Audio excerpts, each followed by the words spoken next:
இப்போ நான் வந்து கதையாக சொல்ல போகிறேன் ஒரு விஷயத்த வந்து நீங்கள் வந்து இந்த திரைப்படம் மாதிரி உங்கள் மனசில் ஓட்டி பார்த்துக்குங்க. இப்போ வந்து இடம் வந்து கைலாயம். சிவபெருமான் வந்து அப்படியே அறக்க பறக்க அப்படியே ஒரு பதட்டத்தோட ஓடி வர்றாரு பார்வதி தேவியை நோக்கி. தேவியாரே, பூலோகத்தில் என்ன நடக்கிறது? தமிழ்நாட்டில் திருப்பரங்குன்றம் மதையை சுற்றி திருப்பரங்குன்றம் மலையில் அவனுடைய 6 படை வீடு ஒன்றான திருப்பரங்குன்றத்தில் ஒரே அரக்கர் கூட்டம் போல் தெரிகிறது. என்ன நடக்கிறது? முருகன் எங்கே? மக்கள் போடும் கூக்குரலும் அபயக்குரலும் நீ தவம் செய்ய விடாமல் தடுக்கிறது. என்ன எங்கே முருகன் எங்கே போய்விட்டான் அப்படின்னு சொல்லி கேட்குறாங்க. பார்வதி ரொம்ப அமைதியாக இருக்காங்க. இருந்துட்டு எங்கே முருகன் அப்படின்னு கேட்குறதுன்னா, முருகன் கைலாயத்துக்கு வந்து 3 நாட்கள் ஆகிவிட்டது அப்படின்றாங்க. 3 நாட்கள் ஆகிவிட்டதா? அங்கே அரக்கர் கூட்டம் அப்படி பண்ணிக்கிட்டு இருக்காங்க. இங்கே என்ன செய்கிறான்? முருகா அப்படின்னு சத்தம் போடுறாரு.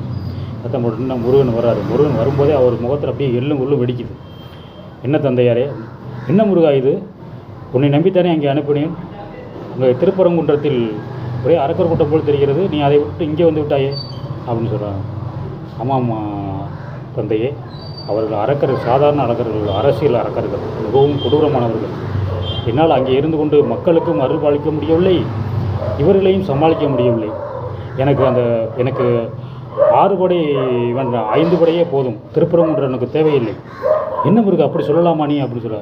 இல்லை தந்தையே, எனக்கு வேண்டாம் அப்படின்னு சொல்லிட்டு கொஞ்சம் நேரம் அப்படியே இருந்துட்டு சலிப்பாக சொல்கிறார். என்னை ஏன் தந்தையே கடவுளாக பெற்றீர்கள் அப்படின்னு சொல்கிறார்.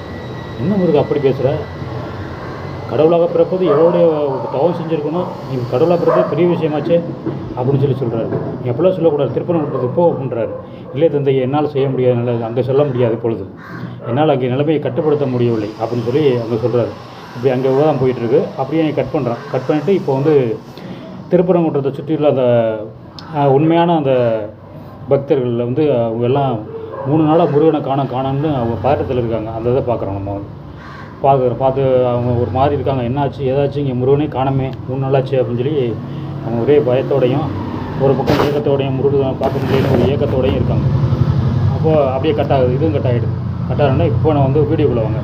இப்போ நம்ம என்ன சொல்கிறோம்னா வந்து கைலாயத்தில் வந்து இந்த மாதிரி விஷயம் போயிட்டு இருக்கு. அப்பா பிள்ளை அம்மா கடையில் வந்து இப்போ யாராவது அபயாரோ இல்லை வந்து நாரதரோ வருவாங்க. வந்து முருகனை சமாளித்து இப்போ ஏதாவது டிப்ஸ் கொடுப்பாங்க. அவங்களெல்லாம் சமாளிக்கிறதுக்கு டிப்ஸ் கொடுப்பாங்க.